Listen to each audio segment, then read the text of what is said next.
Alright, so we're about to make you a video about a compound double pendulum, right? And you may be wondering, what is a compound double pendulum? Well, I'm sure you've all been introduced to a simple pendulum, which can essentially just be approximated as a mass at the end of the string, right? Now, a compound double pendulum has two main differences. First of all, the arm has a distributed load, and second of all, there's a second arm attached to the first arm, with a hinge, right? So here you can see the compound double pendulum that we made in real life. And then the main difference with our analysis is going to be that there is no energy loss in the swinging of the pendulum. So now that we understand what a double compound pendulum is, let's sort of take a pass at trying to figure out the equations of motion, right? Start to try and figure out the equations of motion that we're going to plug into our simulation, right? So we'll start by sort of laying out the scenario. We've got our first arm, our second arm, defined by L1 theta 1, L2 theta 2. Here we can use just basic trigonometry to figure out their positions because both of these thetas are defined with respect to the vertical. Just makes it really easy so that we don't have to translate into any other coordinate systems, which, should make it a little bit easier, right? So we'll start by, drawing some free body diagrams of both of the arms, right? With our, force wall, our force from the other arm, our, force of gravity and stuff. Now these aren't that complicated forces. Sure, we don't know what their magnitude is or what direction they're acting in, but, we assume that this will all cancel out. So we have a sum of forces in y, sum of forces in x, sum of forces in y, sum of forces in x for each of these. These are going to end up getting us, like our velocities. And then if we integrate that again, we're going to get our positions, which is what we really want, right? We want to end up with theta 1 and theta 2.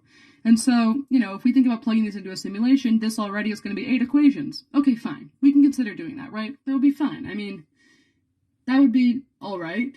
But then take into account the fact that we don't only have to worry about linear energy, we also have to worry about rotational energy. That's right, because each of these arms, in addition to just translating, is also rotating. So now we have to worry about all of these things, from our sum of moments into our, angular velocity, and finally theta 1 and theta 2. So assume for each of these we have, 2 equations. So that's going to be 4 more equations. So now we're up to a total of, 12 equations? And let's be clear, none of them are pretty, right? I mean, especially these rotational equations, we're going to have to dig into Euler's equations, Euler's rate equations. Maybe it's better to just find a different solution. Alright, so how about instead of trying to use Newtonian mechanics to figure out these systems of equations, we instead use Lagrangian mechanics. Now, what are Lagrangian mechanics? Basically, it's just a different way to model the physical universe that we all know and love. So, to explain that, here's F equals ma, which is our, key basis for those Newtonian mechanics we were going to use before. And then on the Lagrangian mechanics side, you have this thing called the principle of least action.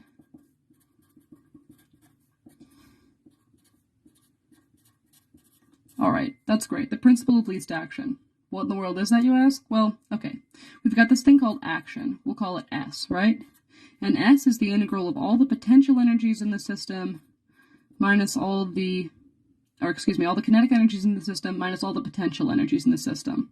And basically what the principle of least action is telling us is that in a system where you, in like any system, it could be like a projectile, could be a spring, could be anything, right? Essentially, this action is going to be minimized, okay?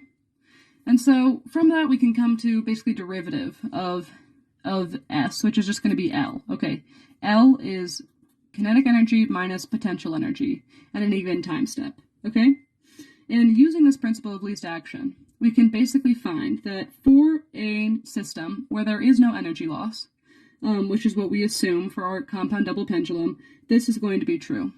The time derivative of the partial derivative of L with respect to the time derivative of some state variable, we'll call that z, minus the partial derivative of L with respect to that state variable, is going to be equal to 0, which kind of makes sense, right? Because we know that over the course of the entire path in a system, we're not going to have any change in energy. So, at least conceptually, it maybe makes sense a little bit.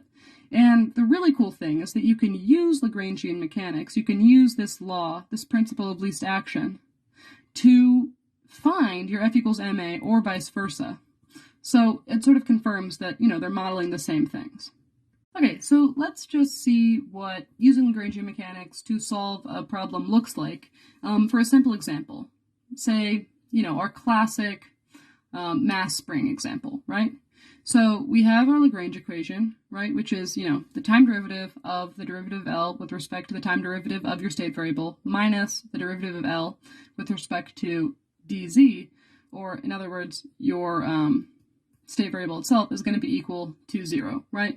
And in this case, of course, measuring x from equilibrium, mass of our spring, that distance from 0 is going to be equal to x, right? It's taking 0 to be our equilibrium point, right? So let's just start by figuring out these initial components. So we have L is going to be equal to our kinetic energy minus our potential energy, which in this case is 1/2 mv squared minus 1/2 kx squared, right? Because x is going to end up being our delta x. So from equilibrium. So v, of course, is x dot, so we have 1/2 of mx dot squared minus kx squared, okay? If we take the derivative with respect to x dot, we end up with dl dx dot is equal to mx dot, and then partial L partial x is going to be equal to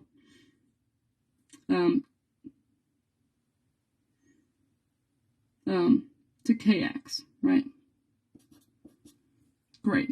So then the time derivative of this, right, would be d dt of mx dot is just going to be mx dot dot, right? Because the only thing that changes there with respect to time is going to be x. So, okay, so let's plug this back into our initial Lagrange equation up here.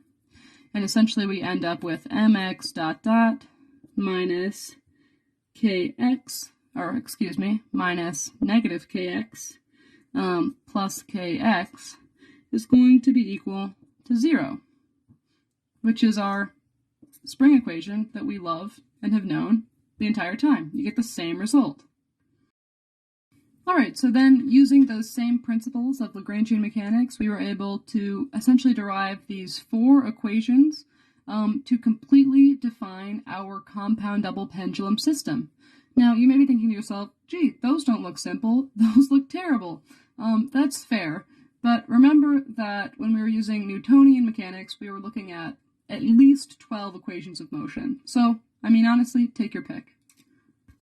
Now that we've found our equations of motion, we're actually able to simulate our pendulum.